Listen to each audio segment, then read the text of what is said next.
The city thrummed with an unnatural energy, as if it was holding its breath. Every neon light flickered in and out. Every step echoed too loudly.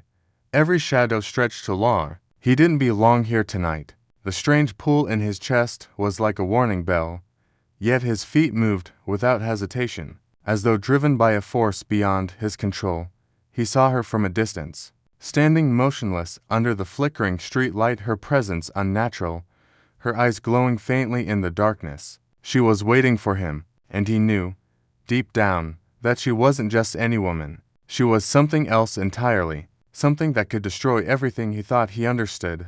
His pulse quickened, but it wasn't fear. It was something more primal. He had to go to her. His body moved of its own accord, his legs carrying him closer, each step heavier than the last. He knew he was walking into danger, yet he couldn't stop himself.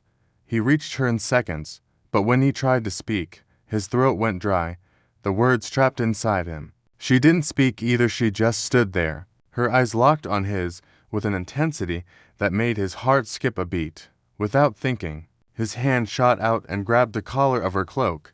The world stopped, her eyes flashed. Don't. Her voice was a dangerous whisper, sharp like a knife. If it arms, nothing lives for 1,000,000 miles. The words hit him like an electric shock. His breath froze in his chest, his fingers pulling back from her collar as if burned. He stared at her, stunned, unable to move, unable to speak. The weight of her words was too much to process. What the hell do you mean? His voice cracked, barely a whisper. What do you want from me? She didn't answer right away. She didn't have to. She didn't need words.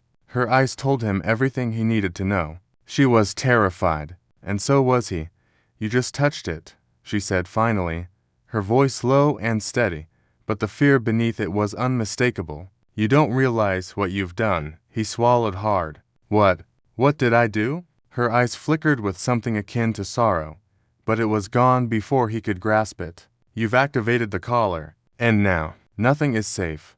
Before he could ask more, before he could even process her words, she turned sharply and began walking away. He didn't know why, but he followed her. There was something in the way she moved, in the quiet urgency of her stride, that made him feel as though the fate of the world rested on his shoulders. They didn't speak as they moved deeper into the maze of alleys, winding through the shadows of the city's underbelly. The further they went, the heavier the air became, thick with something unspoken. She stopped abruptly in front of a steel door hidden in the shadows, and without hesitation, she placed her hand against the panel. It slid open with a low hiss, and she stepped inside. He hesitated, staring at the dimly lit corridor beyond. What is this place? He asked, his voice barely a whisper. She didn't look back. The heart of the weapon, the only place where it can be stopped. Who are you? His heart raced, and the questions that had been swirling in his mind began to spill out.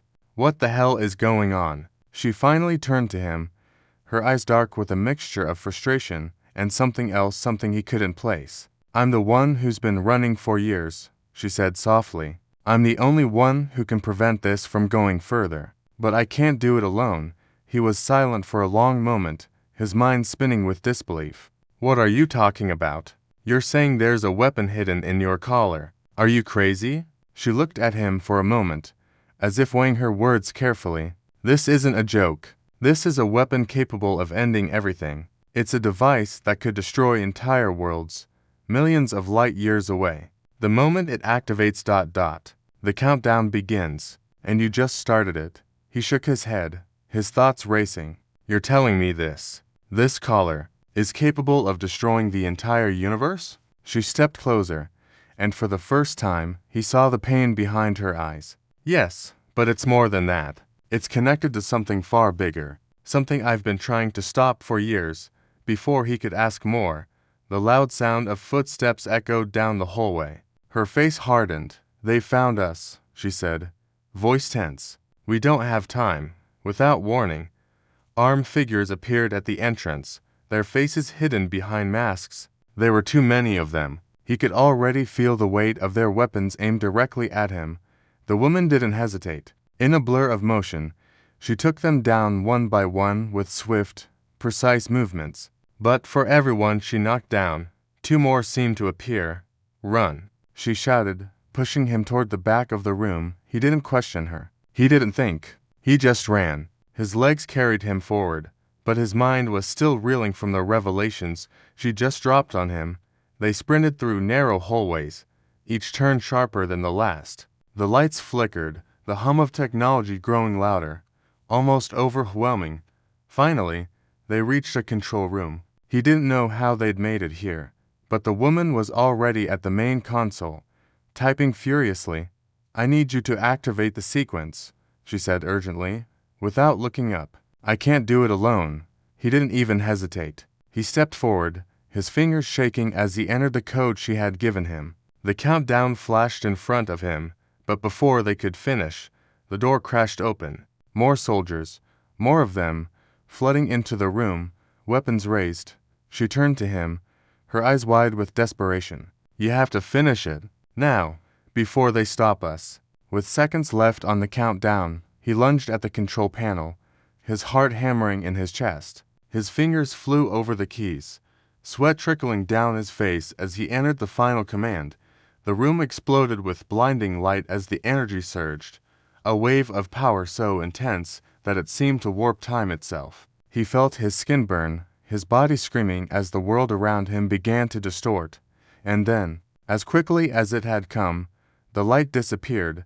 The countdown had stopped. He collapsed to the ground, gasping for air, his head spinning. The room was still, silent, but the woman, she wasn't moving. "No," he breathed, crawling to her side. She lay there, her breath shallow, but she was alive. Barely. "It's done," she whispered, her voice barely audible. We saved it." Her hand reached out weakly, brushing against his. "But you're still part of it now. They'll come for you next." Her eyes closed, and her body went still. And in that moment, he knew it wasn't over. It had only just begun.